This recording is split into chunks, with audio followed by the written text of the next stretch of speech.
Hi good morning.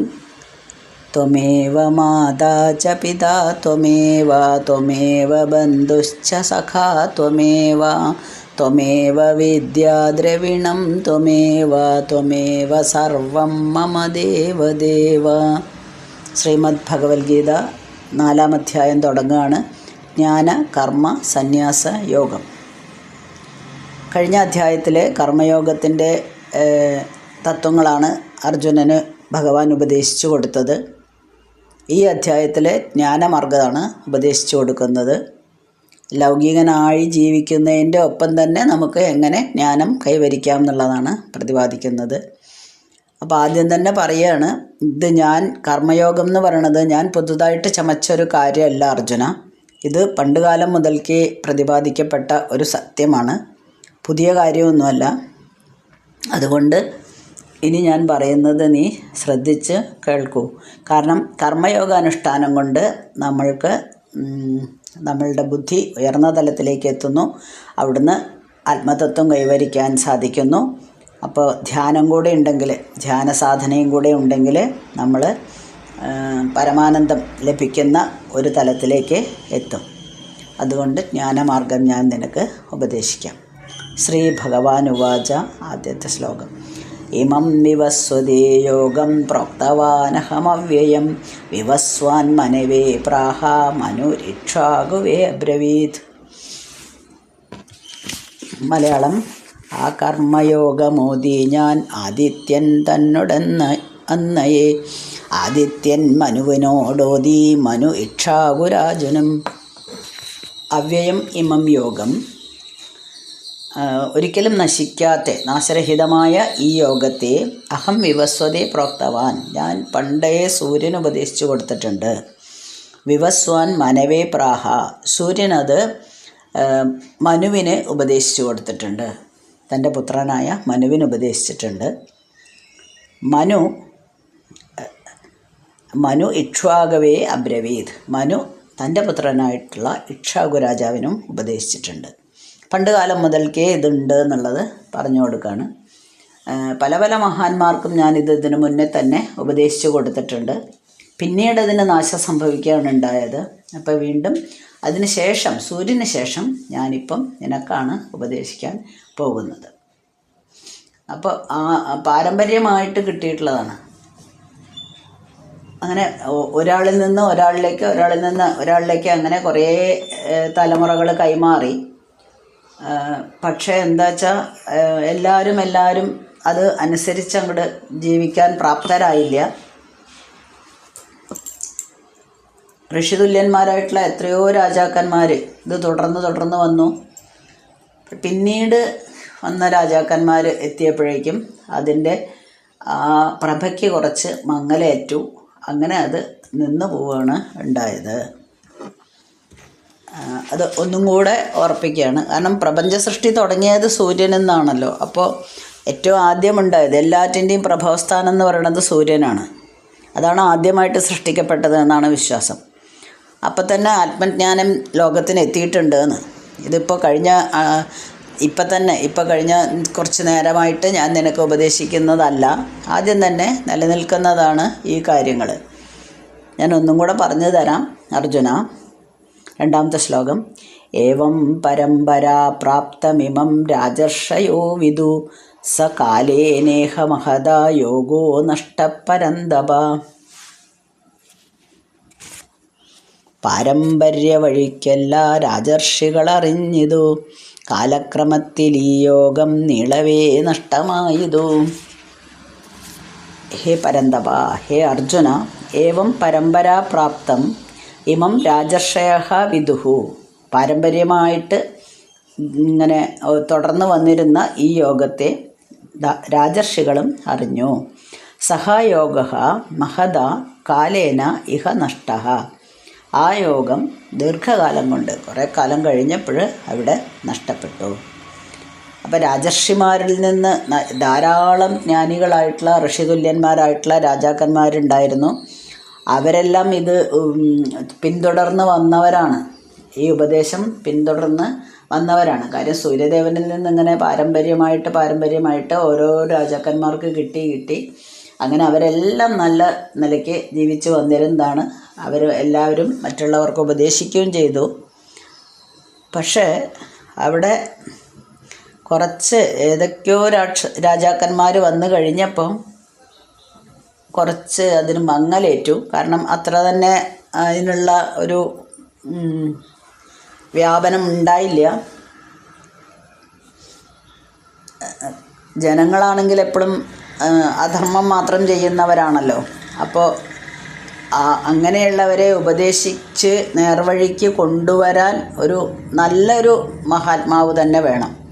അപ്പോൾ ഉണ്ടായിരുന്ന കുറേ രാജാക്കന്മാർ അങ്ങനെയാണെങ്കിലും എല്ലാവരും അങ്ങനെ അല്ലാതായതുകൊണ്ട് അത്രയ്ക്ക് ഉപദേശം കേട്ടാൽ അത് സ്വീകരിക്കണമെങ്കിൽ അവരും അതും റോൾ മോഡലായിട്ട് അവരും അത് അനുഷ്ഠിക്കുന്നവരൊക്കെ ആയിരിക്കണമല്ലോ.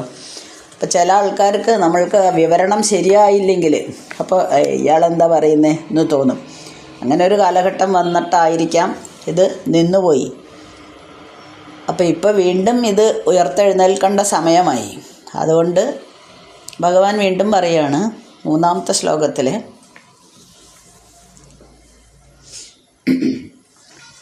സ ഏവായം മയാത് അദ്യ സ ഏവായം മയാതേദ്യ യോഗപ്രോക്ത പുരാതന ഭക്തോസി മേ സഖാ ചേതി രഹസ്യം ഹേദ്യദുത്തമം. മലയാളം: ഭക്തനെൻ്റെ സഖാവെന്ന ഉത്തമം ഗോപ്യമെങ്കിലും അപ്പുരാതനമാം യോഗം ഇപ്പോഴോതീതു സഞ്ജയ. മേ ഭക്തഃ സഖാ ച അസി ഇതി പുരാതനഃ സഹ ഏയം യോഗഃ ഏവ അദ്യത്തെ മയാ പ്രോക്തഃ. എൻ്റെ ഭക്തനും സുഹൃത്തുമാണ് നീ. അതുകൊണ്ട് ആ പണ്ടത്തെ പുരാതനമായ ആ യോഗം തന്നെ ഇപ്പോൾ ഞാൻ നിനക്ക് ഉപദേശിച്ചു തരുന്നു. ഹി എന്തെന്നാൽ ഏതത് രഹസ്യമുത്തമം, ഇത് ഈ യോഗം രഹസ്യമാണ്, ഉത്തമവുമാണ്. പക്ഷേ നിനക്ക് ഞാൻ ഉപദേശിച്ചു തരാം. സൂര്യന് ശേഷം ഞാൻ ആദ്യമായിട്ട് നിനക്കാണ് ഉപദേശിക്കുന്നത്. അപ്പോൾ ഗുരുവും ശിഷ്യനും തമ്മിൽ ഒരു സ്നേഹമുണ്ട്, അവിടെ നല്ല സ്നേഹമുണ്ട്. ഒരു സുഹൃത്തുമാണ്, ഭക്തനുമാണ്. ചില ടീച്ചർമാരോട് നമുക്ക് അങ്ങനെയല്ലേ, എന്തും തുറന്നു പറയാം. ചിലരെ നമ്മൾ ഭയങ്കരമായിട്ട് പേടിക്കും. അപ്പോൾ ഇവിടെ ഗുരു ശിഷ്യന്മാർ തമ്മിൽ ഫ്രണ്ട്സുമാണ്, അതേ സമയത്ത് ഭക്തനുമാണ്. അതുകൊണ്ടാണ് അർജുന ആ സൂര്യന് ശേഷം ഞാൻ നിനക്കിത് ഉപദേശിക്കുന്നത്. ഇത്രയും കാലമായിട്ട് ഞാൻ പിന്നെ വേറെ ആർക്കും പറഞ്ഞു കൊടുത്തിട്ടില്ല. അപ്പോൾ കൃഷ്ണനും അറിയാം എന്താണ് ഞാൻ പറഞ്ഞാൽ, ഞാൻ ഉപദേശിച്ചാൽ അയാൾ വെറുതെ തള്ളിക്കളയില്ല, അർജുനൻ വെറുതെ തള്ളിക്കളയില്ല, അത് പിന്തുടരും. അത് ഗുരുവിനും അറിയാം. അർജുനനാണെങ്കിൽ കേൾക്കാനുള്ള ആഗ്രഹമുണ്ട്. അങ്ങനെ ആഗ്രഹമുള്ളവർക്ക് മാത്രമേ നമ്മൾ പറഞ്ഞു കൊടുത്തിട്ട് കാര്യമുള്ളൂ. അത് എന്തുകൊണ്ടാണ് നിന്നുപോയത്? സ്വാർത്ഥമതികളായിട്ടുള്ള ചില പുരോഹിതവർഗം ചില തെറ്റിദ്ധാരണകൾ ജനങ്ങളിലുണ്ടാക്കി. അപ്പോൾ അങ്ങനെ തെറ്റിദ്ധാരണകൾ ഉണ്ടാക്കിയപ്പം അത് വിശ്വസിക്കാനും ഉൾക്കൊള്ളാനും ജനങ്ങൾക്ക് കഴിഞ്ഞില്ല. അങ്ങനെയാണ് ഇത് നിന്നുപോയത്. ഇപ്പോൾ അത് വീണ്ടും ഉയർത്തെഴുന്നേൽക്കേണ്ട സമയമായി. അതുകൊണ്ട് ഞാൻ നിനക്കിപ്പോൾ ഇവിടെ പറഞ്ഞുതരാം. അത് ബുദ്ധിയേക്കാൾ സൂക്ഷ്മമാണ്, ബുദ്ധിയെ പ്രകാശിപ്പിക്കുന്നതാണ്. അതുകൊണ്ട് ഇത് ഉത്തമ രഹസ്യം, ഉത്തമമാണ്, രഹസ്യമാണെന്ന് പറയുന്നു. അപ്പോൾ ഈ ഗുരുശിഷ്യ ബന്ധം വളരെ സ്നേഹത്തിലാണെങ്കിൽ മാത്രമേ ഉപദേശിക്കാൻ പറ്റൂ. മാത്രമല്ല ഭക്തന് മാത്രമേ ഇതറിയാൻ താല്പര്യം ഉണ്ടാവുള്ളൂ. ചിലപ്പോൾ നമ്മൾ പറയും വിദ്യാർപ്പണം പാത്രമറിഞ്ഞു വേണം, എല്ലാവർക്കും എല്ലാം പറഞ്ഞു കൊടുത്തിട്ട് കാര്യമില്ല. അത് മനസ്സിലാക്കണമെന്ന് ആഗ്രഹമുള്ള ആൾക്കാർക്ക് മാത്രമേ പറഞ്ഞു കൊടുക്കാൻ പാടുള്ളൂ. അതുകൊണ്ട് ഇത് രഹസ്യം എന്നാണ് പറയുന്നത്. രഹസ്യം എന്തുകൊണ്ടാണ് ഇത് രഹസ്യമായത് വെച്ചാൽ, ഈ തത്വം അറിഞ്ഞു കഴിഞ്ഞാൽ നമുക്ക് സുന്ദരമായിട്ടുള്ള ഒരു ജീവിതത്തിലേക്ക് എത്താം, ബുദ്ധിയുടെ ഉയർന്ന തലത്തിലേക്ക് എത്താൻ സാധിക്കും. അതുകൊണ്ട് അതിനെ രഹസ്യം എന്ന് പറയുന്നു. മാത്രമല്ല നേരത്തെ പറഞ്ഞ പോലെ ഇതെല്ലാവർക്കും ഇങ്ങനെ വിളമ്പി കൊടുക്കേണ്ട സാധനമല്ല. അത്യാവശ്യക്കാർക്ക് ഇതെനിക്ക് വേണം എന്ന് ആഗ്രഹിച്ച് വരുന്ന അവർക്ക് മാത്രമേ ഉപദേശിക്കാൻ പാടുള്ളൂ. അത് അവർ പ്രാവർത്തികമാക്കുന്ന ഏകദേശം ഒരു ഉറപ്പും വേണം. അങ്ങനെയുള്ള ആൾക്കാർക്ക് മാത്രം ഉപദേശിക്കുന്നതാണ്. അതുകൊണ്ട് നിനക്കത് കേൾക്കാൻ യോഗ്യതയുണ്ട്, നീ എൻ്റെ ഭക്തനുമാണ്. അത് കേട്ട് മനസ്സിലാക്കി സ്വന്തം ജീവിതത്തിൽ അത് പ്രാവർത്തികമാക്കാനും അങ്ങനെയുള്ളവർക്ക് മാത്രമേ സാധിക്കുള്ളൂ. അങ്ങനെ സ്വായത്തമാക്കിയിട്ടുള്ള അയാൾ ലൗകികനാണെങ്കിലും ശരി, അയാളുടെ ചിന്തകൾ കുറച്ച് ഉയർന്ന തലത്തിലായിരിക്കും. നേരത്തെ പറഞ്ഞ പോലെ ജ്ഞാനമാർഗത്തിൽ, ലൗകികനാണെങ്കിലും ജ്ഞാനമാർഗത്തിൽ എത്താനായിട്ട് അയാൾക്ക് സാധിക്കും. പണ്ട് കഴിഞ്ഞ ശ്ലോകങ്ങളിലൊക്കെ, കഴിഞ്ഞ അധ്യായത്തിലൊക്കെ ഈ ജനക മഹാരാജാവിൻ്റെയും എല്ലാം കഥ യാജ്ഞവൽക്യൻ ഇവരുടെയൊക്കെ കഥകൾ പറഞ്ഞു കൊടുത്തിട്ടുണ്ട്. അവരൊക്കെ ഗൃഹസ്ഥന്മാരായിട്ട് ജീവിച്ചിരുന്നവരാണ്. ഭാര്യമാരുണ്ടായിരുന്നു, പുത്രന്മാരുണ്ടായിരുന്നു. എന്നിട്ടും അവർ ആത്മജ്ഞാനം നേടിയവരായിരുന്നു. അപ്പോൾ ഈ നമ്മൾക്ക് ചെയ്യേണ്ട കർമ്മങ്ങൾ നമ്മൾ ഏത് ഗൃഹസ്ഥനായാലും വേണ്ടില്ല, ഏതായാലും വേണ്ടില്ല, നമുക്ക് ചെയ്യേണ്ട കർമ്മങ്ങൾ നമ്മൾ ചെയ്യണം. അത് ചെയ്തുകൊണ്ട് തന്നെ നമുക്ക് ജ്ഞാനമാർഗത്തിൽ എത്താൻ സാധിക്കും. അപ്പോൾ അർജുനൻ്റെ ചെറിയൊരു സംശയം 4ാമത്തെ പദ്യത്തിൽ അർജുനനാണ് പറയുന്നത്. അർജുന ഉവാച അപരം ഭവതോ ജന്മ പരം ജന്മ വിവസ്വത കഥമേതദ് വിജാനീയാം ത്വമാദൗ പ്രോക്തവാനിതി. അർജുനൻ ചോദിക്കുന്നു, ജന്മകർമ്മത്തിലാദിത്യ